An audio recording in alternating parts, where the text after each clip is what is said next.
Pay Oliva, eres un personaje muy conocido. ¿Por qué?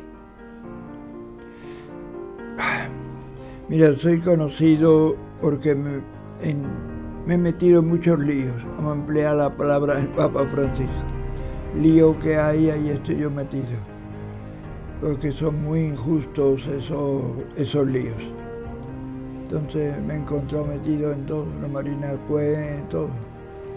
Por ejemplo, ahora para mañana hay dos cosas al mismo tiempo. Voy a tener que dejarlo de Marina Cue porque eso va a repetirse muchas veces. Y por otro lado está la marcha esta de estudiantes, muy interesante, muy interesante. Después por la noche tenemos la presentación de una candidatura de un concejal de un movimiento puramente del Bañado. También muy interesante. O sea que... Un montón de líos a todas horas, de ¿no? líos, sí. Bien, y respecto al lío Marina Cue, ¿qué puedes decirnos de ese caso? El lío Marina Cue es una excusa que se usó y seguramente se fabricó también para echar al presidente Lugo,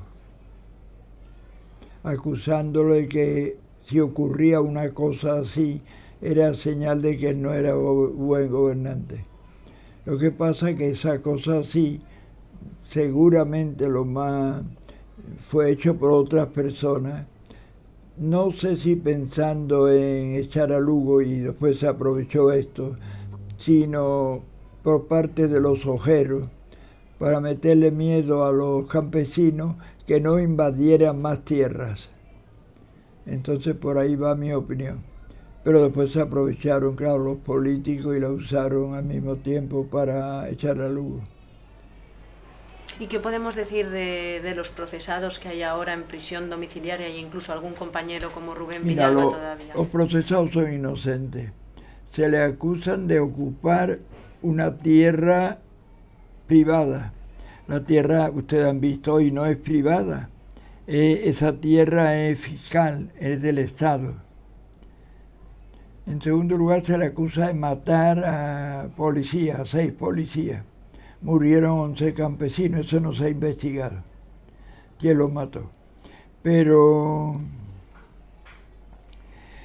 no se puede probar que fueron los campesinos los que mataron a los policías, porque los policías fueron muertos con balas de calibre grande y los campesinos tenían 2 escopetas de matar conejos.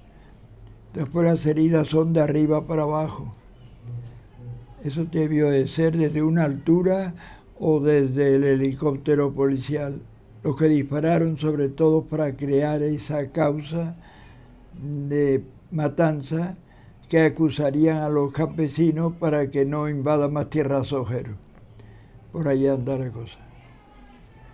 ¿Qué crees que va a pasar al final? Vamos a ponernos a conjeturar. Mira, aquí las cosas cada vez van peor.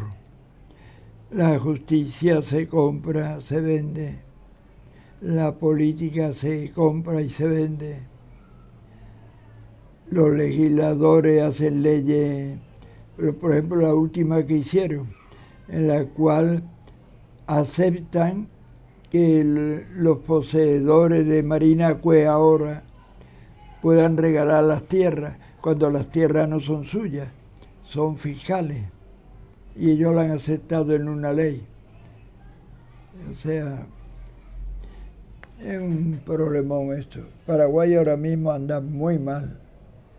Yo estaba pensando hoy, toque lo que toque, está podrido. El rector de la Universidad Nacional, que es la mejor universidad que tenemos, un bandido. Tenía montones de familiares y de amantes, y familiares de amantes, y todo eso metido en cargos de la universidad, pero que ni siquiera iban, pero que cobraban más que lo que cobra un catedrático de universidad. O sea, cosas rarísimas, ¿no? Donde se toca está podrido. ¿Y qué pasa con la tierra aquí en Paraguay? La tierra. Mira, Paraguay fundamentalmente agrícola. Fundamentalmente. si hubiera talento y honestidad en los políticos, pondrían todo incremento del campo y una industria de dar valor añadido a los productos del campo. Por ahí iría el futuro del Paraguay. Aparte que iría, por ejemplo, otra cosa que tiene mucho que ver con la tierra, que sería un turismo rural muy interesante. Pero la tierra la hemos perdido ya. El 80% de las tierras, el 80% está en manos del 2% de la población, que son los ricos del Paraguay. Entonces el 20% hay que repartirlo entre el 98% de los campesinos. Y ese 2% dueños de las tierras, muchos son extranjeros. Sociedades anónimas norteamericanas, alemanas, se han dedicado a vender a lo loco toda la tierra que han podido. Y la vendían de una manera muy tramposa, primero porque el dictador regaló tierra, pero después el gobierno democrático, desde Asunción, sin estudiar si las tierras pertenecían a indígenas o a campesinos, desde Asunción daban títulos. Entonces hay un montón de tierra en disputa entre los que han estado toda la vida allí y el señor extranjero que aparece con un título firmado por el presidente del Paraguay y por todos, diciendo que esas tierras son suyas. Entonces, un problemón bárbaro. Eso no se va a solucionar nunca. Nunca vamos a tener plata suficiente para comprar todas las tierras que están en manos de los más ricos del Paraguay. Hay una solución que de aquí a un siglo, que hectárea a hectárea los campesinos vayan luchando y recuperan poquito a poco. Pero eso va a costar pelea, guerra interna, cárceles, tortura, muchas cosas malas. O sea que esa riqueza del Paraguay la perdimos. Bueno, todo eso caería si aquí hubiera una revolución y de pronto dan una ley que dice que más de 100 hectáreas nadie tiene. Entonces sí, se rompía todo eso, pero eso no va, ya es imposible. Ya estamos totalmente en manos de multinacionales. Entonces, bueno, si la revolución se hiciese mundial. Eso no se puede. La revolución, esa grandota nomás, pero no tendría que ser en Paraguay solo, sino en muchas naciones alrededor. Pero por ahora, tal como va el mundo, fuertemente agrícola el Paraguay, que podía haber tenido un porvenir muy bueno. Sí, porque además Paraguay es uno de los países de América Latina que no tenía deuda externa y la contrajo muy avanzado. Ahora, en un año se ha contraído todo. Bueno, en 2 años se ha contraído todo, la deuda externa. Las casetas de madera, ¿por qué están en Asunción? Las casitas de madera. Si Asunción, en contra de lo que quiere el intendente, se ha llenado de casitas de madera terciada, muy pobre, una habitación, la casa es una habitación nomás, y un techo uralita que con el calor la gente se fría dentro. ¿Por qué? Porque este año hemos tenido 2 inundaciones de agua del río, pero hemos tenido cada mes 2 o 3 inundaciones de agua de la ciudad. O sea, los bañados, que es la ribera del río, 2 veces el río ha subido 6 metros. Entonces, pero ha llovido en la ciudad y todo el agua de la ciudad cae en catarata abajo. Y los arroyos que debían de llevarse esa agua al río están cegados. O sea, no hay arroyo. El arroyo ahora mismo, se supone que el arroyo tiene un cauce, El arroyo tiene un cauce, los dos arroyos tienen un cauce artificial que le hemos hecho acumulando tierra por los lados, hemos subido 2 montones de tierra continuado. Pero llega un momento que esos montones no existen. Entonces el agua del río, de la lluvia, no llega al río, se extiende por una planicie grande. Un desastre. Entonces la gente se levanta y por la mañana y cuando pone el pie en el suelo hay una cuarta o medio metro de agua. El resultado, ¿qué pasa? Pues que tienen que salir corriendo. La municipalidad no ha reconocido la emergencia, porque dice que tienen la culpa ellos por vivir ahí, que esos son terrenos de la municipalidad. Eso es una cosa que se ha inventado la municipalidad por una ordenanza que había que estudiarla a fondo, porque no creo que es verdad eso, no creo que es verdad. Pero bueno, eso rige. Entonces la gente sale disparada del agua y ocupa la calle que puede, pero los vecinos de esa calle se oponen a ello. Entonces hay problemas, hay insultos, ese es otro asunto, que ahora está un poco dormido, pero que se va a mover otra vez. Porque mira, no son todos los vecinos, sino son 1 o 2, pero los otros son débiles, no se quieren meter en lío. Entonces organizan un bochinche y le cargan a la gente la cosa. Le mete a jueces por medio, fiscales por medio, policía por medio, miedo. De eso hemos tenido lucha. Ahora está tranquilo porque el río se estacionó y no llueve hace tiempo. Entonces va a estar un poco tranquilo una temporada. ¿De dónde viene históricamente el nombre de Bañados y cómo se han generado estas zonas de la periferia de la ciudad? Sí. ¿Cómo ha sido eso? Bueno, está el río Paraguay y como cada 10 años hay una inundación grande, entonces el agua bañaba todo en la ribera. De ahí viene el nombre de Bañados, de eso. ¿Eso qué era? Pues era dueño, los militares tenían su fábrica de ladrillos y cosas esas. Pero cuando el dictador se fue, la gente que no tenía dónde vivir se fue al Bañado. Hace 40 años había gente ya en el Bañado.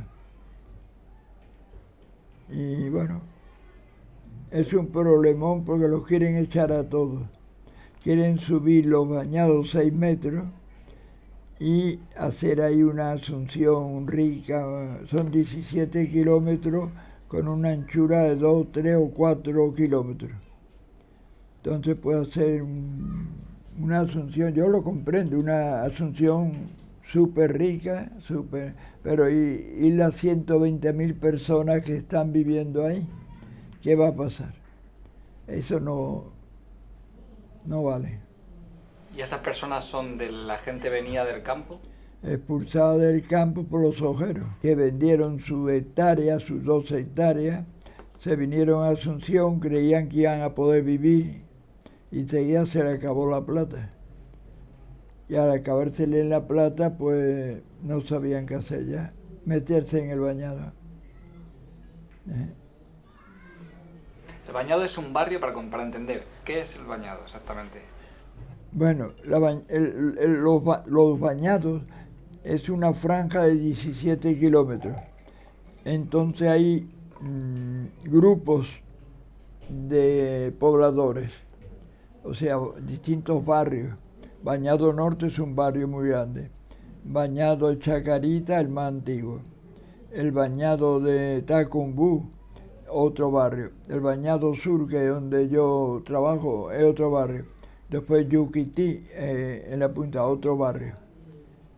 Que están conectados unos con otros. Lo que pasa, el Bañado Sur tiene más fuerza, porque los demás barrios pertenecen a zonas de la capital que tiene una zona rica, una zona media y una zona pobre. Son perpendiculares al río.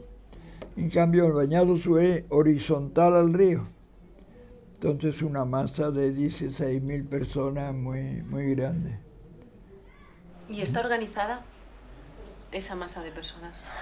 Por desgracia, no, por la politiquería.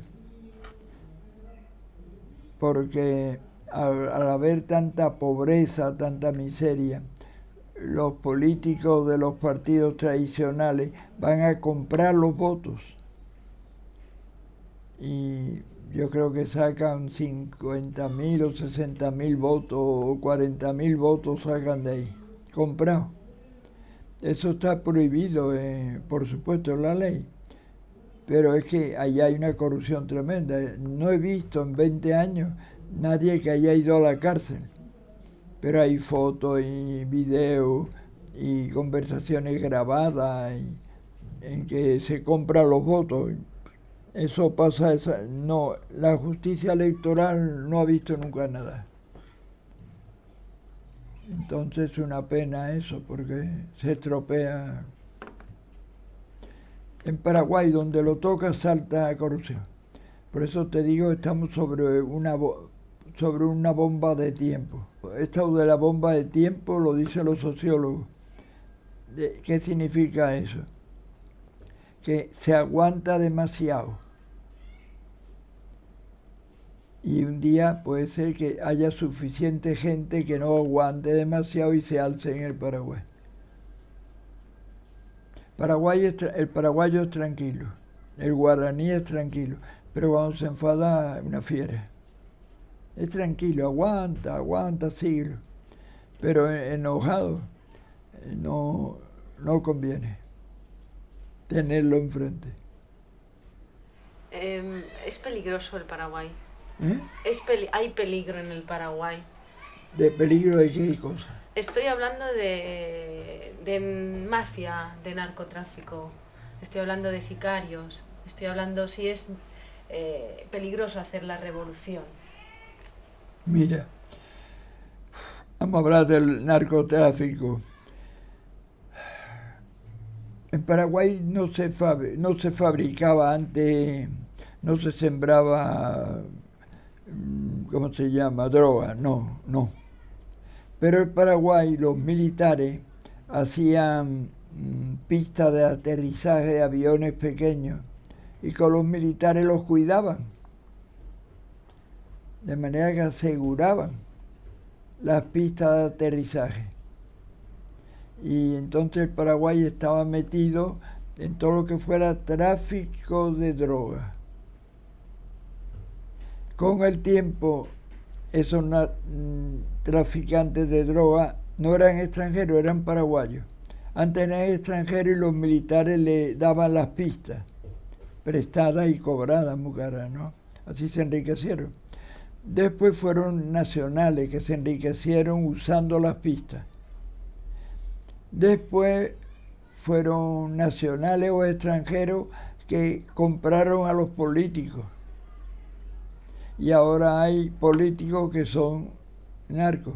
O sea, ha sido una gradual subida de fuerza en el narcotráfico. Antes no se cultivaba nada de marihuana, que es lo que se puede cultivar. Ahora hay mucha marihuana cultivada. Pero los campesinos dicen, no hay otra, el Estado no hace reforma agraria, no hay otra manera de vivir. Entonces, con la marihuana lo pasan muy bien, cobran mucho. Comparado con lo que cuesta vender un producto como mandioca, por ejemplo. La mandioca la venden a 200 llevándolo al lugar, el kilo. O sea, ellos en su carreta o en su moto, donde sea, llevan la mandioca al lugar de venta y le dan 200.000 guaraníes. Después, le dan 200 guaraníes. Después aquí en los super lo venden a 3.000 guaraníes el kilo. ¿Qué gana un pobre señor de eso? Nada. El que gana el del supermercado. que multiplica lo que le costó 200, lo vende a 3.000. No, eso un robo. Ya te digo, Paraguay está pasando un momento difícil como no te puedes figurar. ¿A dónde va a ir este momento?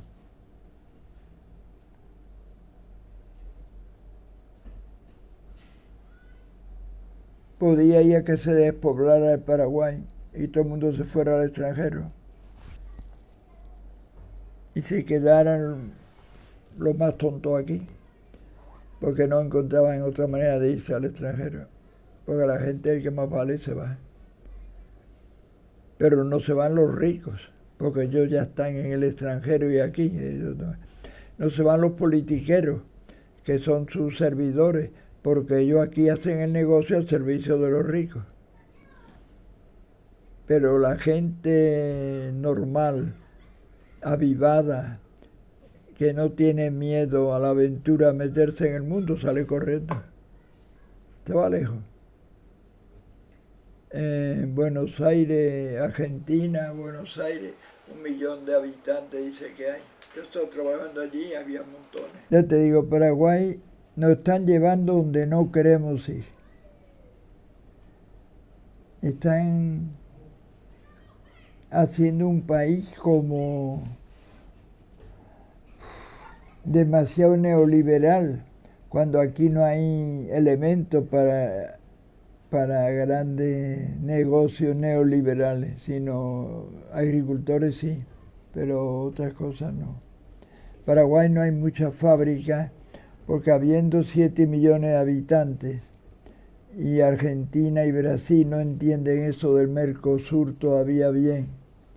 No hay Mercosur de verdad, sino cada país es pobre por su cuenta. Brasil tiene 30 o 40 millones de pobres, entre 100 y pico, pero ahí entonces cuando va un pobre paraguayo se le aumenta a los pobres brasileños. Y Argentina debe tener 40 millones, debe tener 15 o 20 millones de pobres. Entonces va un paraguayo y se une a los pobres de Argentina, aumenta eso. Y eso es lo que no quieren los gobiernos de esos países. De todas maneras, Argentina tiene doble política. Son generosos con los paraguayos. Yo lo he visto desde allí.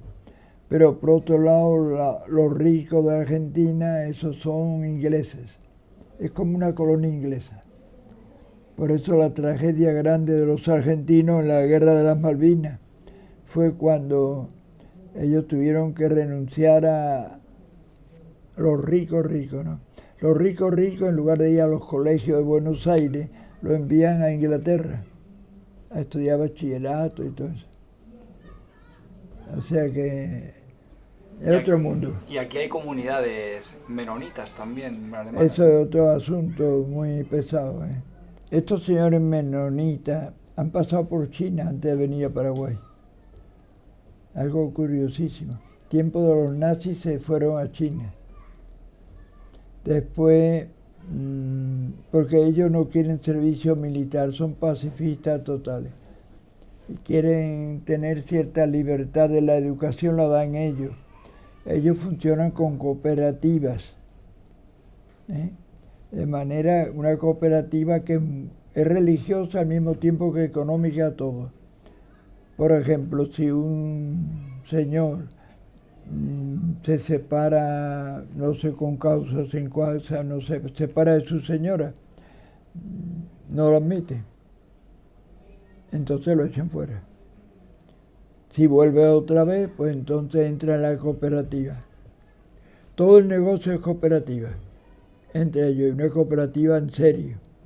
Entonces el que echan de la cooperativa está fastidiado, ¿no?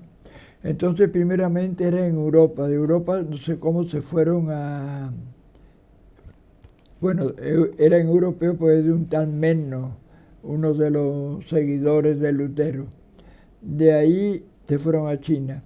En China le pusieron problemas, claro, con Mao Zedong y todo eso. Entonces tuvieron que venirse a California. En California tenían problemas por la parte militar y todo eso que... Entonces alguien se enteró que existía el Paraguay y vieron esto y vinieron y compraron 1 millón de hectáreas, muchísimo.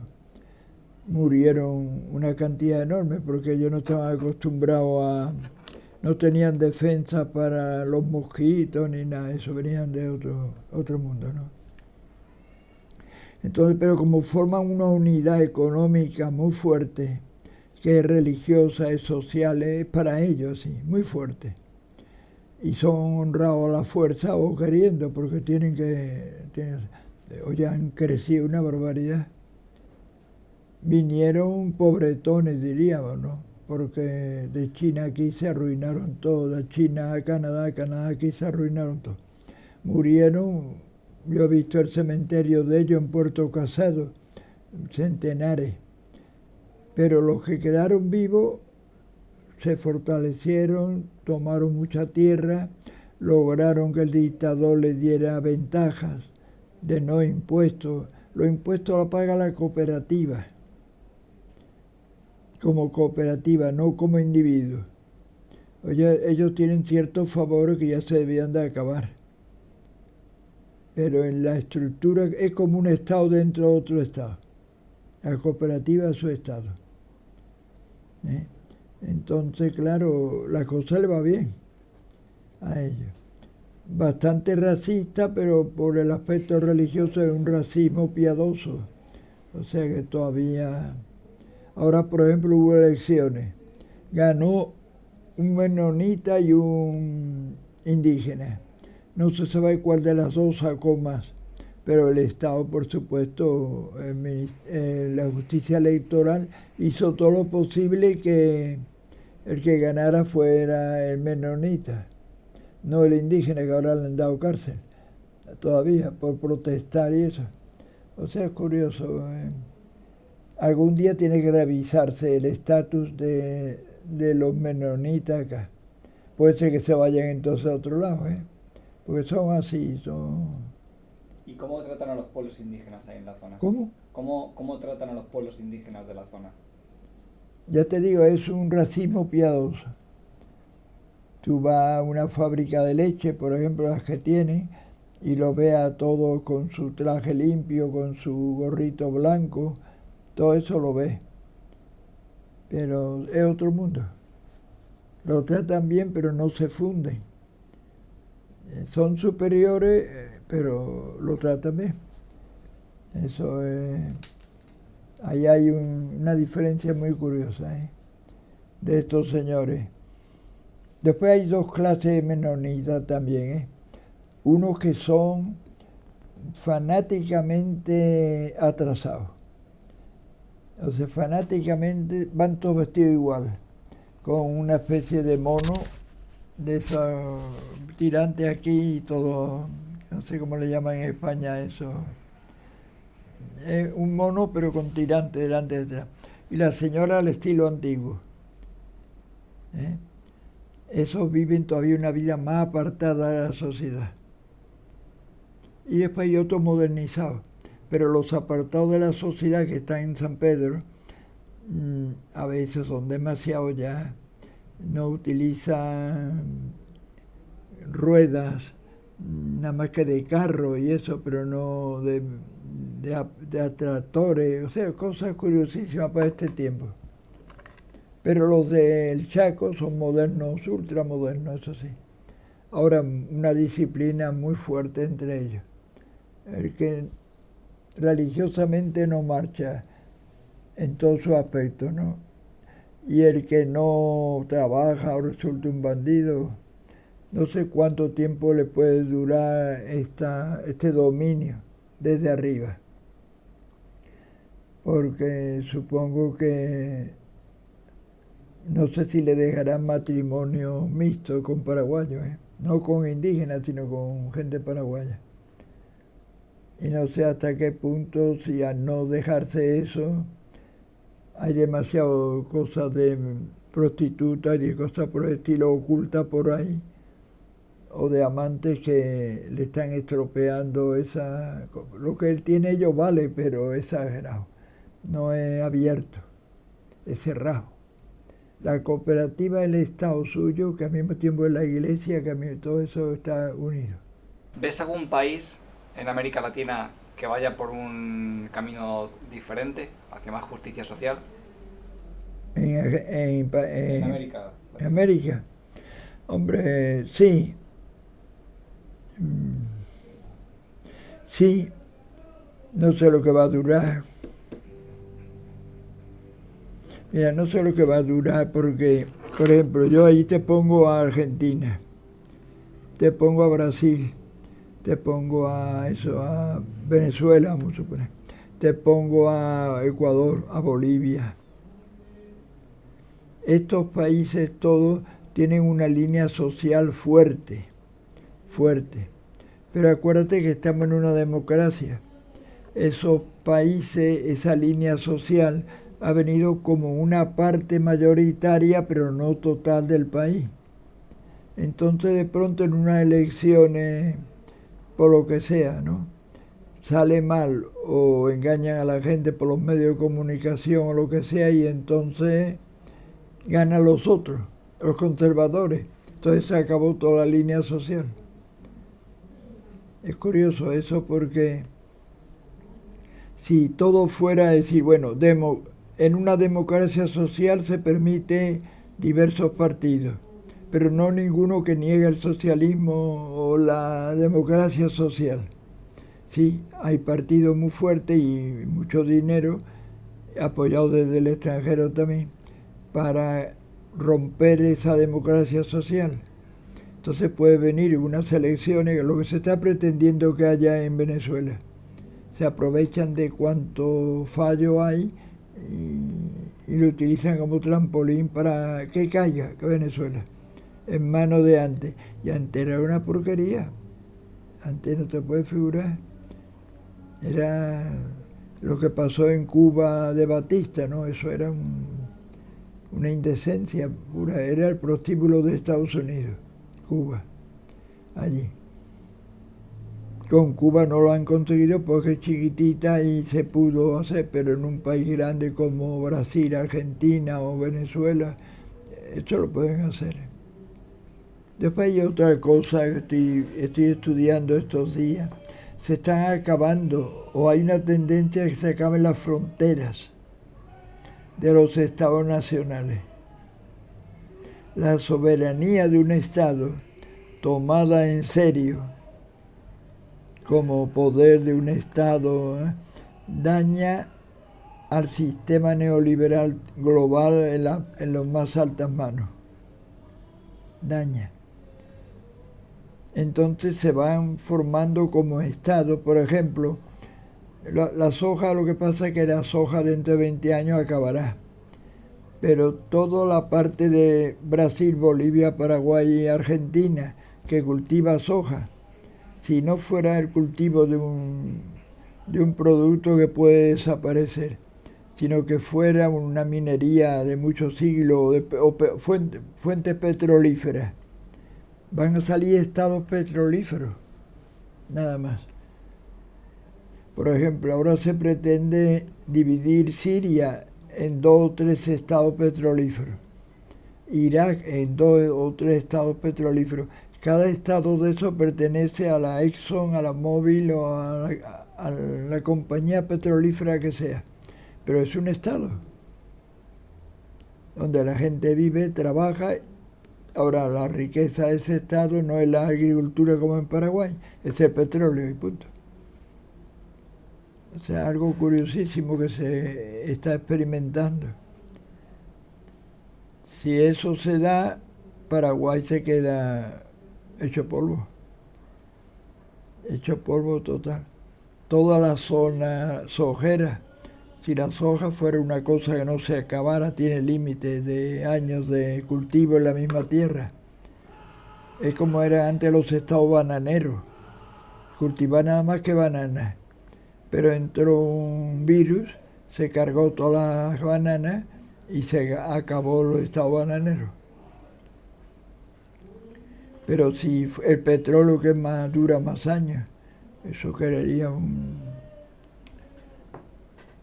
Entonces Paraguay o América hay puntos muy interesantes de avance social, pero cada vez que hay elecciones está en peligro. Es ponernos voluntariamente a ese peligro. Si fuera de otra manera, aquí no vamos a volver atrás. Pero es que una tercera parte de la población quiere volver atrás. Entonces fuerzan esa democracia que ellos tienen todo el poder, porque son los ricos, son los periódicos, son las televisiones. Entonces las conquistas del pueblo son grandes, pero no tienen la fuerza que tienen los ricos, que la apoyan por otro lado, otros multinacionales. ¿Qué ha sido o qué es para usted la teología de la liberación? Mira, yo me río de eso porque la teología de la liberación empezó en América, que es ver el Evangelio partiendo de la realidad de la vida. O sea, el Evangelio dice sobre la vida esto, entonces por allí debe andar. No buscando el Evangelio, los comentarios que han hecho en Alemania, en Italia, los grandes hombres que hicieron muy buenos comentarios, pero la realidad de América es otra. Entonces, la teología de la liberación es comentar el Evangelio partiendo de la vida, de cómo es la vida. Me da la impresión de que eso se intentaba vivir o se intenta vivir en América. En Europa, la teología de la liberación ha llegado en los libros. Entonces ellos no viven la teología de la liberación, los que estudian la teología de la liberación, sino la estudian nada más. Entonces la teoría encuentra muchas dificultades, contradicciones, lo que sea, pero en la práctica viviente de acá, los que la viven, la viven. Es una síntesis viva. Pero desde el extranjero uno la comprende y otro no, porque para ellos la teología de la liberación lo que dice es un libro, o 20 libros sobre la teología de la liberación, pero no lo que dice la vida vivida de los que viven la teología de la liberación.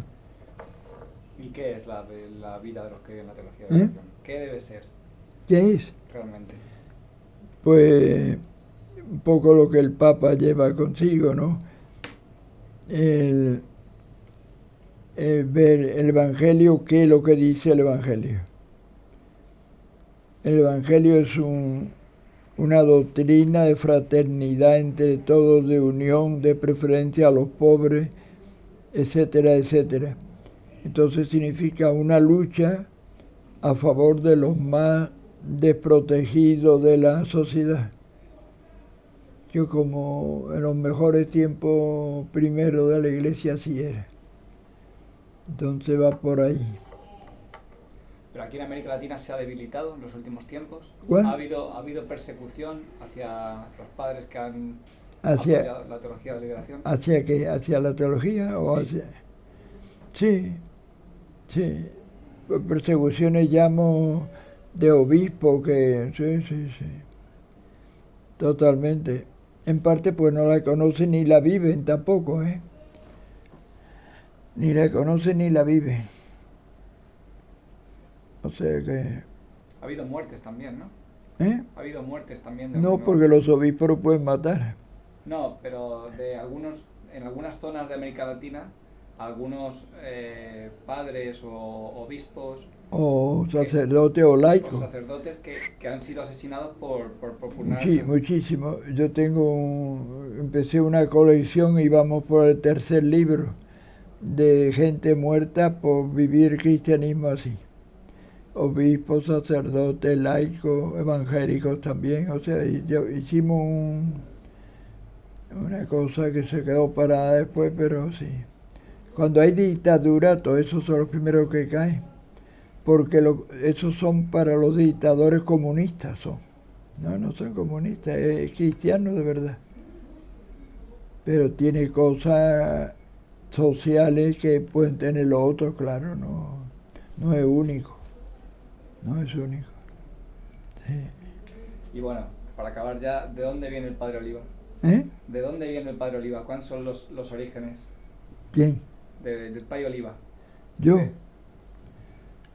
Mira, yo nací en Sevilla, estudié, al acabar la guerra mis papás se fueron al País Vasco, estuve allí, después se vinieron, me dejaron interno en un colegio en Vitoria, después un año volví, después estudié con los jesuitas, entré en el noviciado de los jesuitas en Puerto de Santa María, en Cádiz,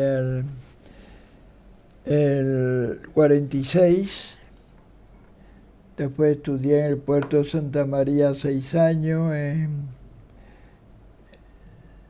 4 años y 2 de noviciado 6. Después nos fuimos a Madrid a estudiar filosofía. Después 3 años magisterio práctico en Canarias. Después fuimos a Granada a estudiar teología, después a Córdoba al último año de noviciado, o sea, muchos años preparándome, muchos años. El primer trabajo que me dieron, yo era el que escribía ante mis compañeros los guiones para la radio. Y nunca hablé por radio, sino escribía los guiones. Entonces me hicieron director de una emisora de radio, Radio Montilla, de la COPE. Pero Montilla no hacía nada, Montilla era una radio de educación. La gente se educó, supo más, se dio cuenta de que no le pagaban lo suficiente. Y entonces el dueño se enfadó y nos quitó la plata que nos daba. Entonces yo me encontré con una emisora de radio que podía ponerla en Córdoba. Ahí iría porque allá había movimiento para tener anunciantes. Pero el obispo dijo que no, que él tenía una emisora programada no sé cuándo y nunca la hacía, que era nuestra, no. Entonces yo digo, ¿qué hago yo aquí, el tonto? Nosotros ayudábamos a Paraguay. Entonces yo escribí una carta diciéndole al provincial, ¿por qué no me envía al Paraguay? Yo no sabía nada del Paraguay. Y del Paraguay sí sabían de mí, tenía compañeros que me dijeron, antes de saber todo eso, queremos que venga para enseñar aquí. Entonces me vine al Paraguay. Empecé con universitario, 5 años, medio de comunicación, fundé la carrera de periodismo de la Católica. Me echaron después por todo ese trabajo y ya siguió para adelante. Ahora cuando volví después, pensé que me querían como pieza de museo. Ahí, y eso era muy aburrido, ¿no? Entonces yo digo, quiero hacer lo que yo quise hacer, pero me echaron demasiado pronto. Irme a vivir a Chacarita, pero Chacarita no era el Bañado Sur ahora, ¿no? Entonces me vine al Bañado Sur.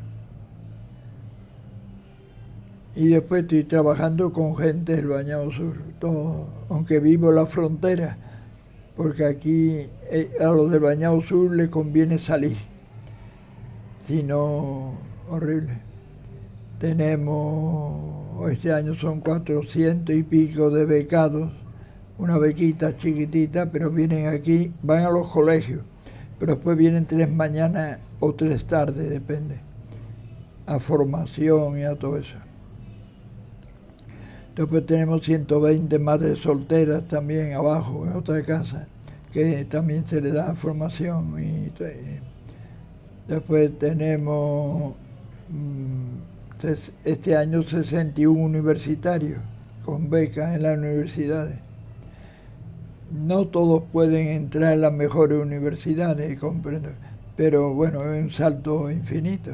En su vida la familia esa alguien pasó de 6º grado o no llegó a bachillerato y ahora va a una universidad de 4ª categoría, pero va a universidad. Los hijos de ellos serán los que irán a sus universidades. Entonces el trabajo... Y en la dictadura acá te echaron fuera, ¿no? La dictadura aquí, Te exiliaron, te mandaron fuera. sí, y después no me dejaban volver. Curioso, por miedo, no me dejaban volver. No comprendo por qué, pero dentro de la iglesia los obispos no va a crear problemas. No. Aquí a los jesuitas del Paraguay, desde la colonia, nos han echado 6 veces. Yo inauguré la 6ª. Cuando me echaron, fui la 6ª.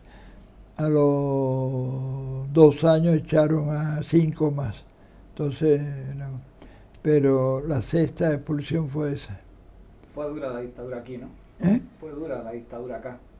¿Qué dura? Que fue dura, fue violenta, fue bruta. Fue bruta. Fue bruta. En Argentina, a mí me pilló la dictadura en Argentina, era peor. Eso era peor. Como en Chile fue peor también. Era más refinada, más científica.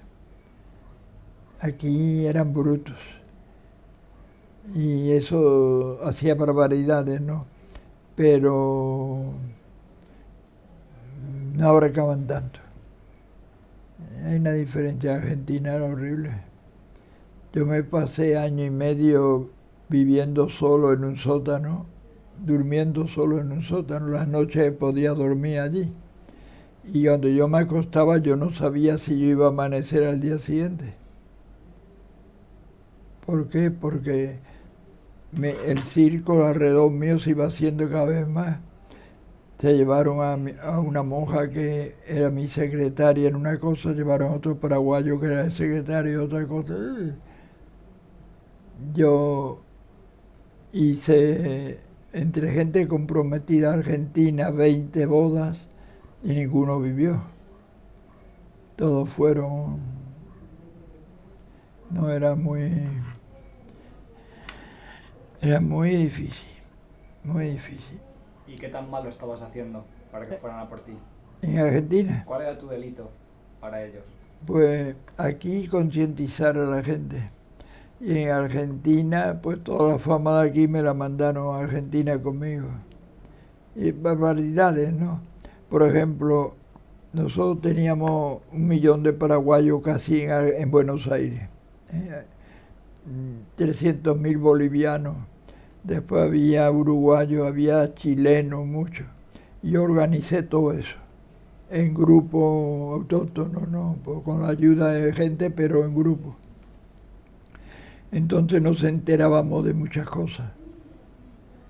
Y por ejemplo, una chica que estaba siendo empleada doméstica sirviendo la mesa en una casa, escucharon hablar de mí, entonces se quedaron por ahí quitando los platos y eso, y decían que yo era el engarce del Partido Comunista Paraguayo con los rusos de Moscú, el Partido Comunista de Moscú, una locura, pero así pensaba la gente. Entonces iban a matar, porque ese era el convencimiento de los militares, matar. Al que hacía eso debía que matarlo. Y de hecho fueron por mí, una noche. Pero no, en Argentina la policía estaba peleada con los militares en la represión misma. Había una competencia. Entonces la policía y los militares no se llevaban bien. Y yo tuve los anglicanos, la iglesia anglicana, me ayudó mucho. Y me invitó a que yo fuera a Londres a explicarle cómo gastar mejor la plata en América Latina. Y me fui. Y mientras yo estaba en Londres, fueron esa noche los militares que no sabían que yo estaba afuera. La policía sí, porque para salir había que pedir permiso de la policía, yo tuve que pedir. Y los militares no lo sabían, entonces fueron. Entonces me dijeron así de una manera: no vengas por aquí porque no conviene, te van a agarrar.